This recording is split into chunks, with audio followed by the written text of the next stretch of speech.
வணக்கம் வணக்கம், good morning pen kitchen. இன்றைக்கி என்ன சமையல் பார்க்கலாமா? ரொம்ப சிம்பிளான சமையல். என்ன சமையல் பார்க்கலாம்? சாம்பார் சாதம் குக்கர்லேயே பண்ணிட்டேன், பூராவே பண்ணிட்டேன்.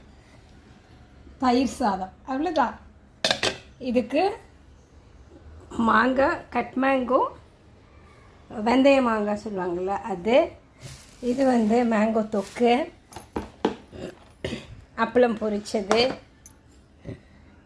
வாழைக்காய் கறி பெரட்டு, சும்மா ஒரு ஃப்ரை மாதிரி. அவ்வளோதான் இன்றைக்கி சமையல். இவ்வளோதான். ஏன்னா கிச்சனுக்குள்ளே போகும்போது ரொம்ப டைம் ஆயிடுச்சு எலாபரேட்டாக சமைக்கிறதுக்கெல்லாம். நோ நாழி, அதனால் டைம் இல்லை. அதனால் நான் எல்லாம் ஒன் பாட்டு ½ ஹவரில் எல்லாமே ரெடி ஆகிருச்சு. உங்கள் வீட்டில் என்னென்னு கமெண்ட் பண்ணுங்கள். பாய்.